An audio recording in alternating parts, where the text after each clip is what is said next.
Good morning children. आज हम पाठ 10 क्रिया को पढ़ेंगे, समझेंगे और सीखेंगे। तो चलिए बच्चों देखते हैं क्रिया। पाठ 10 क्रिया। चित्रों के नीचे लिखे वाक्यों को ध्यानपूर्वक पढ़िए। बच्चा नहा रहा है। पेड़ पर चिड़िया बैठी हैं। दो बच्चे पढ़ रहे हैं। ऊपर दिए गए तीनों वाक्यों में रंगीन शब्दों द्वारा कुछ ना कुछ कार्य का करना या होना ज्ञात हो रहा है। ये सभी क्रिया शब्द हैं। क्रिया के बिना वाक्य पूरा नहीं होता। तो बच्चों आपने देखा यहाँ पर 3 उदाहरण दिए गए हैं और नहा रहा है, बैठी है, पढ़ रहे हैं। ये जो शब्द हैं इनके द्वारा हमें यह मालूम हो रहा है कि कोई कार्य हो रहा है। तो अब हम क्रिया की परिभाषा देखते हैं। वाक्य में जिस शब्द से किसी कार्य के करने या होने की जानकारी हो उसे क्रिया कहते हैं। तो बच्चों आपने देखा क्रिया की परिभाषा। वाक्य में जिस शब्द से किसी कार्य के करने या होने की जानकारी हो उसे क्रिया कहते हैं। चलिए आगे देखते हैं क्रिया के भेद। क्रिया के भेद। क्रिया के मुख्यतः 2 भेद होते हैं। नंबर 1 सकर्मक क्रिया, नंबर 2 अकर्मक क्रिया। अब हम सबसे पहले नंबर 1 सकर्मक क्रिया को देखेंगे। सकर्मक क्रिया अर्थात कर्म के साथ क्रिया। जिस क्रिया के साथ कर्म की आवश्यकता होती है उसे सकर्मक क्रिया कहते हैं। जैसे नैना किताब पढ़ रही है। तो बच्चों इसमें आप देखेंगे नैना कर्ता, कर्म किताब पढ़ रही है क्रिया है। इसी प्रकार दूसरा उदाहरण देखिए। विवेक सब्जी ला रहा है। इसमें आप देखेंगे कर्ता, विवेक, कर्म, सब्जी और क्रिया ला रहा है। तो बच्चों अब हमें ज्ञात हो गया है कि जिस क्रिया के साथ कर्म होता है उसे हम सकर्मक क्रिया कहते हैं। सकर्मक क्रिया की पहचान हम कैसे पहचानें कि ये सकर्मक क्रिया है? क्रिया के साथ क्या अथवा किसे लगाकर प्रश्न करने पर यदि उत्तर मिल रहा है तो उसे सकर्मक क्रिया समझना चाहिए। उत्तर नहीं मिलने पर क्रिया अकर्मक होगी। पहला वाक्य है नैना क्या पढ़ रही है? उत्तर आया किताब। पहला वाक्य है नैना क्या पढ़ रही है? उत्तर मिला किताब। विवेक क्या ला रहा है? उत्तर आया सब्जी। तो दोनों में हमने देखा हमें उत्तर प्राप्त हुआ। इसलिए यह क्रिया कौन सी है? ये दोनों वाक्यों में सकर्मक क्रिया का प्रयोग किया गया है। चलिए आगे देखते हैं अकर्मक क्रिया। अकर्मक अर्थात कर्म के बिना क्रिया। अकर्मक अर्थात कर्म के बिना क्रिया। अब इसकी परिभाषा देखेंगे बच्चों हम। जिस क्रिया में कर्म नहीं होता है वह अकर्मक क्रिया कहलाती है। जिस क्रिया में कर्म नहीं होता है वह अकर्मक क्रिया कहलाती है। जैसे नरेश हंसता है। इसमें कर्ता है नरेश और क्रिया है हंसता है, परंतु कर्म नहीं है। देविका रोती है। इसमें कर्ता है देविका और क्रिया है रोती है, परंतु इसमें कर्म नहीं है। इसलिए कौन सी क्रिया के उदाहरण है? अकर्मक क्रिया के।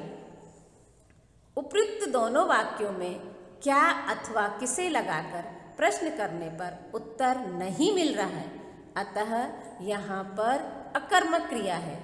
इन वाक्यों में केवल कर्ता और क्रिया का प्रयोग होता है। तो बच्चों आपने देखा ना, जब हम प्रश्न किए तो हमें नरेश हंसता है, तो क्या हंसता है? कोई उत्तर नहीं मिला। देविका रोती है, क्या रोती है? कोई उत्तर नहीं मिला। इसलिए दोनों क्रिया क्या है बच्चों? ये इसलिए ये दोनों वाक्य अकर्मक क्रिया के हैं। चलिए आगे देखते हैं विशेष। कुछ वाक्यों में 2 क्रियाएं भी होती हैं। कुछ वाक्य होते हैं जिसमें कितनी क्रियाएं होती हैं? 2 क्रिया होती हैं। जैसे संजना हाथ मुंह धोकर खाने बैठ गई। संजना हाथ मुंह धोकर खाने बैठ गई। हमें समझकर पढ़ना चाहिए। हमें समझकर पढ़ना चाहिए।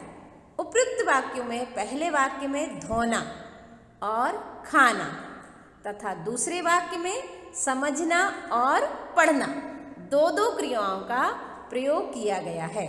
इसमें धोना तथा समझना क्रिया मुख्य क्रिया से पहले हो चुकी हैं।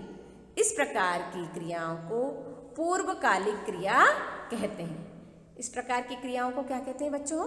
पूर्वकालिक क्रियाएं। इसमें कितनी क्रियाएं हैं? 2। दोनों वाक्य में 2 क्रिया हैं। चलिए आगे देखते हैं। कुछ वाक्यों में 2 कर्म भी होते हैं।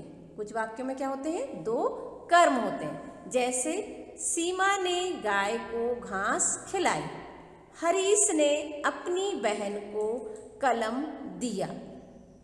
इन वाक्यों में यदि क्रिया के साथ किसे तथा क्या प्रश्न लगाकर देखें तो हमें उत्तर मिलते हैं। नंबर 1, सीमा ने क्या खिलाई? उत्तर मिला घास। किसे खिलाई? गाय को। नंबर 2, हरीश ने क्या दिया? कलम। किसे दिया? अपनी बहन को। ऐसी क्रियाओं को द्विकर्मक क्रिया कहते हैं। बच्चों, जिनमें 2 कर्म होते हैं ऐसी क्रियाओं को हम द्विकर्मक क्रिया कहते हैं। स्मरण रखने योग्य बिंदु। चलिए देखते हैं कौन कौन सी बातें हमें याद रखना है। नंबर 1, कार्य का करना या होना ही क्रिया है। क्रिया के बिना वाक्य अधूरा होता है। क्रिया के बिना वाक्य क्या होता है बच्चों? अधूरा होता है। क्रिया के 2 रूप हैं, सकर्मक क्रिया और अकर्मक क्रिया। जहाँ कर्म पाया जाए वहाँ सकर्मक क्रिया होती है। जहाँ कर्म नहीं पाया जाता वहाँ अकर्मक क्रिया होती है। चलिए बच्चों आगे देखते हैं। पाठ 10 क्रिया। निम्नलिखित प्रश्नों के उत्तर दीजिए। का पेड़ से फल गिरा, वाक्य में क्रिया बताइए। उत्तर है हमारा पेड़ से फल गिरा, वाक्य में क्रिया गिरा है। कौन सा शब्द है? क्रिया गिरा।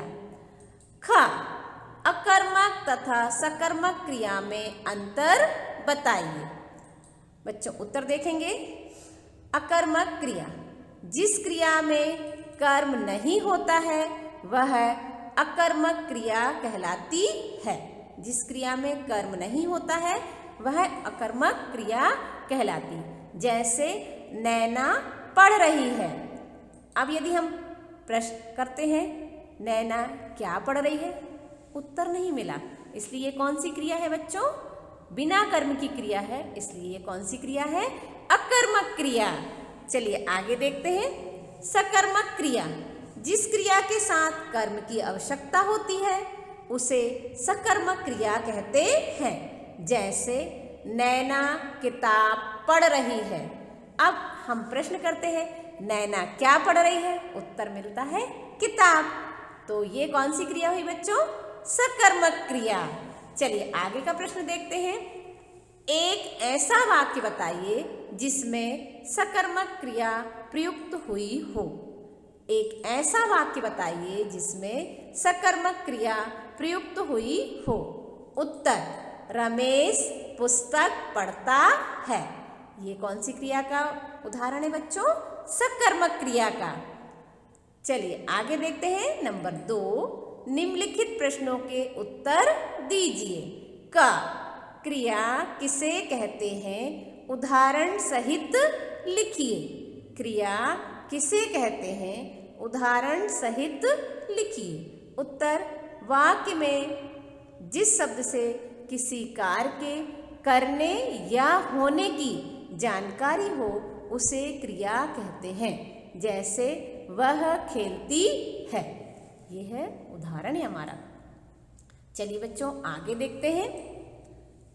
ख, क्रिया के कितने भेद होते हैं, उनके नाम लिखिए। क्रिया के कितने भेद होते हैं, उनके नाम लिखिए। बच्चों अभी हमने सीखा ना उत्तर, क्रिया के 2 भेद होते हैं। नंबर 1 सकर्मक क्रिया, नंबर 2 अकर्मक क्रिया। अगला प्रश्न देखते हैं। सकर्मक क्रिया किसे कहते हैं, उदाहरण देकर समझाइए। उत्तर देखेंगे। सकर्मक क्रिया, जिस क्रिया के साथ कर्म की आवश्यकता होती है उसे सकर्मक क्रिया कहते हैं। जैसे विवेक सब्जी ला रहा है, इसमें सब्जी जो है वह कर्म है, इसलिए यह कौन सी क्रिया का उदाहरण हुआ बच्चों, सकर्मक क्रिया का। चलिए आगे देखते हैं। कर्म को उपयुक्त क्रिया से मिलाकर लिखिए। यहाँ पर हमें कर्म के साथ क्रिया को मिलाकर लिखना है। यहाँ अलग अलग दिया है। पहला है पत्र तोड़ना, तो हम मिलाकर लिखेंगे। यहाँ पर गलत दिए हैं, हम उन्हें सही करके लिखेंगे। पत्र तोड़ना, पुस्तक उगाना, फूल पहनना, कपड़े पढ़ना, फसल लिखना। अब हम इन्हें सही करके लिखेंगे। तो बच्चों पहला आएगा पत्र लिखना। पहला उत्तर क्या आएगा, पत्र लिखना। पुस्तक पढ़ना, फूल तोड़ना, कपड़े पहनना, फसल उगाना। तो ये हमने कर्म के साथ सही क्रिया लगाकर इन वाक्यों को लिखा है।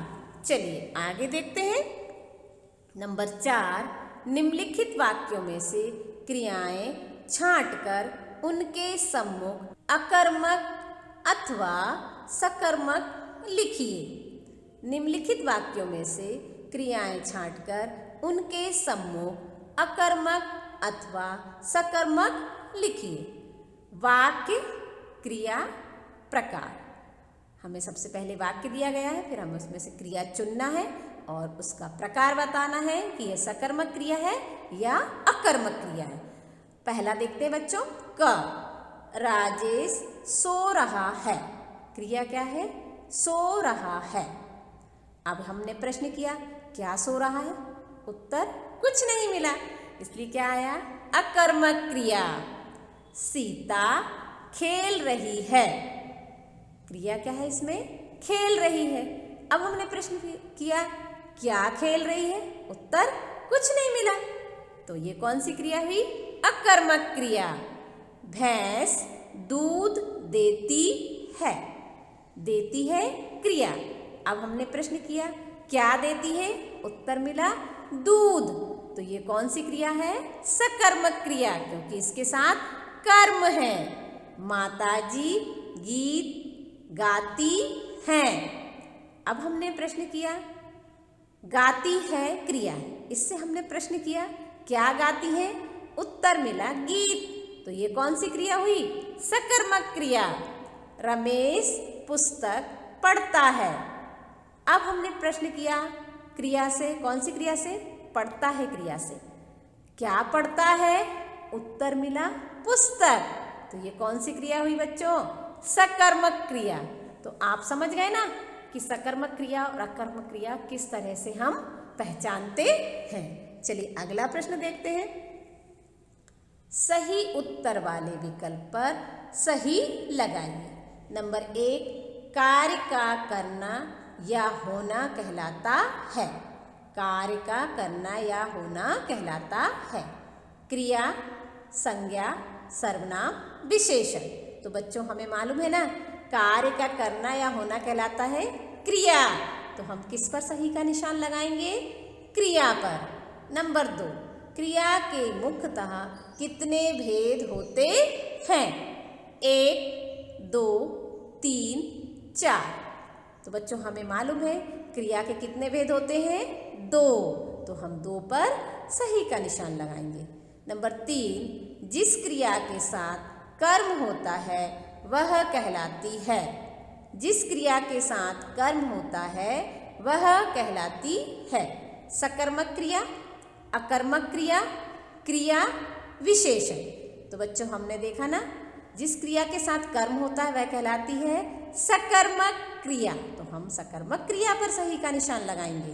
नंबर 4, जिस क्रिया के साथ कर्म नहीं होता है वह कहलाती है सकर्मक क्रिया, अकर्मक क्रिया, क्रिया सर्वनाम। तो हम किस पर सही का निशान लगाएंगे बच्चों? अकर्मक क्रिया, क्योंकि अकर्मक क्रिया के साथ कर्म नहीं होता है। चलिए आगे देखते हैं। रचनात्मक गतिविधियां। नंबर 1, क्रिया के उचित रूप से रिक्त स्थान भरिए। यहाँ पर हमें क्रिया के उचित रूप से खाली स्थानों को भरना है। चलिए पहला देखते हैं का। मैं आज नाटक डैश। यहाँ क्रिया दी गई है देखना, तो हम यहाँ भरेंगे उचित रूप देखूंगा। वाक्य को पढ़ेंगे, मैं आज नाटक देखूंगा। मैं आज नाटक देखूंगा। ख, चुपचाप अपना भोजन करना। अब यहाँ पर भरेंगे हम सही उत्तर कर लो। पूरा वाक्य पढ़ेंगे, चुपचाप अपना भोजन कर लो। चुपचाप अपना भोजन कर लो। सतीश विद्यालय में डैश। क्रिया दी है पढ़ना। अब यहाँ भरते हैं हम पढ़ता है। वाक्य पढ़ेंगे, सतीश विद्यालय में पढ़ता है। अगला देखते हैं, मैं तुम्हारे घर। यहाँ दिया है आना क्रिया, परंतु यहाँ हम क्या भरेंगे? आऊंगा। मैं तुम्हारे घर आऊंगा। बच्चा दूध के लिए, यहाँ क्रिया दी है रोना। अब हम सही क्रिया क्या भरेंगे? यहाँ पर रोता है। उत्तर आएगा पूरा सही वाक्य, बच्चा दूध के लिए रोता है। पाठ 11 काल। काल का अर्थ है समय। वाक्य में क्रिया के होने का समय अलग अलग हो सकता है। जैसे नंबर 1, माली ने पौधों को पानी दिया था। नंबर 2, माली पौधों को पानी दे रहा है। नंबर 3, माली पौधों को पानी देगा। बच्चों, उपयुक्त वाक्यों में क्रिया के अलग अलग समय में होने का बोध हो रहा है। दिया था से कार्य के बीते हुए समय में होने का, दे रहा है से काम के अभी होने का, तथा देगा से काम के आने वाले समय में होने का पता चल रहा है। इन वाक्यों से यह भी स्पष्ट है कि क्रिया के होने के समय के साथ साथ क्रिया का रूप भी बदल जाता है। तो बच्चों, आपने देखा, जो काम हो चुका है, कुछ काम अभी हो रहा है और कुछ काम करने की हम सोच रहे हैं। तो इसमें तीनों समय में आपको लग रहा है क्रिया अलग अलग रूप से प्रयोग हुई है। अब हम काल की परिभाषा देखेंगे। क्रिया के जिस रूप से उसके होने के समय का बोध हो उसे काल कहते हैं। क्रिया के जिस रूप से उसके होने के समय का बोध हो उसे काल कहते हैं। जैसे राम जा रहा था, कार्य बीते हुए समय में हुआ है। अब हम देखेंगे क्रिया बीते हुए समय में हुई है। राम जा रहा है, क्रिया वर्तमान समय में हुई है। राम जाएगा, क्रिया आने वाले समय में होगी। तो आपने देखा, था काम हो चुका है, राम जा रहा है वर्तमान समय में हो रहा है काम, राम जाएगा आने वाले समय में होने की बात हो रही है। तो हमने देखा, क्रिया के जिस रूप से उसके होने के समय का बोध हो उसे काल कहते हैं। चलिए आगे देखते हैं। इस प्रकार काल के 3 भेद हैं। पहला है भूतकाल, वर्तमान काल, भविष्य काल। नंबर 1 भूतकाल अर्थात बीता हुआ समय। भूतकाल अर्थात बीता हुआ समय। क्रिया के जिस रूप से उसके बीते हुए समय में होने का बोध हो उसे भूतकाल कहते हैं। जैसे दिव्या पाठशाला गई थी। इस वाक्य में गई थी शब्द से क्रिया के बीते हुए समय में होने का बोध हो रहा है, अतः भूतकाल का वाक्य है। ये जो वाक्य है वह कौन से काल का है? भूतकाल का वाक्य है। वर्तमान काल अर्थात अभी होने वाला या चल रहा समय। वर्तमान काल अभी होने वाला या चल रहा समय। क्रिया के जिस रूप से उसके वर्तमान समय में होने का बोध हो उसे वर्तमान काल कहते हैं।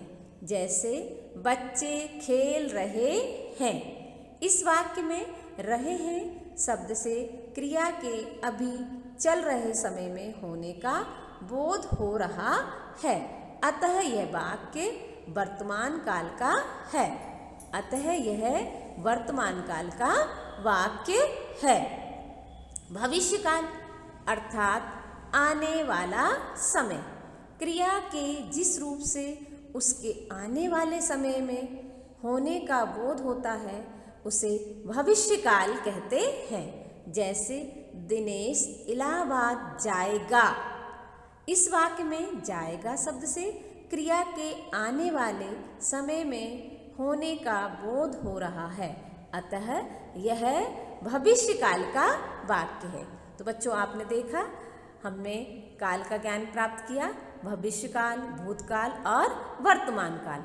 अब आपने देखा वर्तमान काल में जाएगा शब्द का प्रयोग किया गया, तो इससे क्रिया के आने वाले समय का बोध हो रहा है, अतः ये वाक्य भविष्य काल का है। स्मरण रखने योग्य बिंदु। क्रिया होने के समय को काल कहते हैं। क्रिया होने के समय को काल कहते हैं। काल के 3 भेद हैं, भूतकाल, वर्तमान काल तथा भविष्य काल। भूतकाल बीता हुआ समय, वर्तमान काल चल रहा समय, भविष्य काल आने वाला समय। चलिए आगे देखते हैं। प्रश्नों के उत्तर दीजिए। मौखिक अभिव्यक्ति का काल का क्या अर्थ है? उत्तर आएगा काल का अर्थ समय है। खा सजल साइकिल चला रहा था। वाक्य किस काल का है? उत्तर है सजल साइकिल चला रहा था, यह भूतकाल का वाक्य है। सजल साइकिल चला रहा था, यह वाक्य भूतकाल का है। गा भविष्य काल का एक वाक्य बताइए। उत्तर दिनेश इलाहाबाद जाएगा, यह वाक्य भविष्य काल का है। चलिए आगे देखते हैं। निम्नलिखित प्रश्नों के उत्तर लिखिए। काल से आप क्या समझते हैं? उत्तर क्रिया के जिस रूप से उसके होने के समय का बोध हो उसे काल कहते हैं। काल के कितने भेद होते हैं? नाम लिखिए। उत्तर है काल के 3 भेद होते हैं। नंबर 1 वर्तमान काल, नंबर 2 भविष्य काल, नंबर 3 भूतकाल। काल के प्रत्येक प्रकार के भेद के 2-2 वाक्य लिखिए। बच्चों हमें यहाँ काल के प्रत्येक प्रकार के 2-2 वाक्य लिखना है। नंबर 1 वर्तमान काल, राम जा रहा है। नंबर 2 बच्चे खेल रहे हैं। भविष्य काल का वाक्य देखेंगे, राम जाएगा। नंबर 2 राम पत्र लिखेगा। भूतकाल का नंबर 1 बच्चे खेल रहे थे, नौकर पत्र लाया था। तो हमने ये काल के प्रत्येक प्रकार के 2-2 वाक्य यहाँ पर लिखे हैं। चलिए आगे देखते हैं। भूतकाल किसे कहते हैं, उदाहरण देकर समझाइए। उत्तर, भूतकाल अर्थात बीता हुआ समय। भूतकाल क्रिया के जिस रूप से उसके बीते हुए समय में होने का बोध हो उसे भूतकाल कहते हैं। जैसे दिव्या पाठशाला गई थी। अगला देखते हैं। नंबर 3, निम्नलिखित वाक्य में क्रिया का काल पहचान कर उसके सामने लिखिए। का, माधुरी किताब पढ़ रही है। क्योंकि अभी काम चल रहा है इसलिए कौन से काल का वाक्य बच्चों, वर्तमान काल का। रागिनी गीत गा रही थी। थी शब्द आया है तो ये कौन से काल का वाक्य है बच्चों, भूतकाल का, क्योंकि काम हो चुका है। नमन कल मुंबई पहुंचेगा। ये कौन से काल का वाक्य है बच्चों, भविष्य काल का, क्योंकि वह पहुंचेगा आ रहा है। रवि पतंग उड़ा रहा था। बच्चों यह भूतकाल का वाक्य है क्योंकि यह काम हो चुका है। शायद वह कल जाएगा। ये कौन से काल का वाक्य बच्चों, भविष्य काल का। अध्यापिका व्याकरण पढ़ा रही है। अभी काम चल रहा है इसलिए कौन से काल का है, वर्तमान काल का। अभी काम चल रहा है इसलिए ये वाक्य कौन से काल का है बच्चों, वर्तमान काल का। चलिए अगला देखते हैं। नंबर 4, निम्नलिखित वाक्यों को निर्देश अनुसार बदलकर लिखिए। का, निशा झूला झूल रही थी। अब यह वाक्य हमें वर्तमान काल के अनुसार लिखना है। निशा झूला झूल रही है। खा, रूपेश साइकिल चला रहा है। इस वाक्य को हमें भविष्यकाल के अनुसार लिखना है। रूपेश साइकिल चलाएगा। कल वर्षा होगी।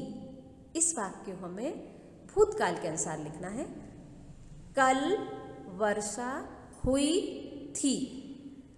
अगला है बच्चा खेल रहा होगा। इसे हमें वर्तमान काल के अनुसार लिखना है। बच्चा खेल रहा है।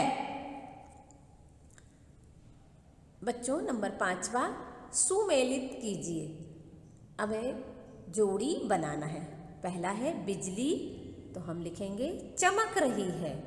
कोयल कूक रही थी। पक्षी आसमान में उड़ रहे थे। मैं रेडियो सुन रहा हूँ। हिरण झील पर पानी पीने गया। हिरण झील पर पानी पीने गया। विकास पढ़ रहा होगा। दादी मंदिर जाएंगी। अगला देखते हैं। सही उत्तर वाले विकल्प पर सही लगाइए। नंबर 1, क्रिया होने के समय को कहते हैं। काल क्रिया, तो हमारा सही उत्तर है काल। क्रिया होने के समय को कहते हैं काल, क्रिया, संज्ञा, सर्वनाम। तो हमारा सही उत्तर है बच्चों काल। हम सही का निशान काल पर लगाएंगे। नंबर 2, काल के भेद होते हैं। 1, 2, 3, 4। अभी हमने पाठ में पढ़ा कितने भेद होते हैं, 3। तो हम 3 पर सही का निशान लगाएंगे। नंबर 3, काल का भेद नहीं है। भूतकाल, वर्तमान काल, भविष्य काल, निश्चित काल। तो बच्चों हमने देखा कौन सा है, नहीं है काल का भेद, निश्चित काल। चलिए आगे देखते हैं। आगे आपकी बारी। ग्रह कार्य। नंबर 1, काल किसे कहते हैं। आपको ये प्रश्न दिया गया है, इसका उत्तर आपको अपनी कॉपी में लिखना है। नंबर 2, काल के प्रत्येक भेद के 2-2 वाक्य लिखिए। नंबर 3, भूतकाल किसे कहते हैं, उदाहरण देकर समझाइए। तो आपको ये तीनों प्रश्नों के उत्तर अपनी कॉपी में लिखना है और याद भी करना है। तो बच्चों, आज की कक्षा में बस इतना ही। नमस्कार, धन्यवाद।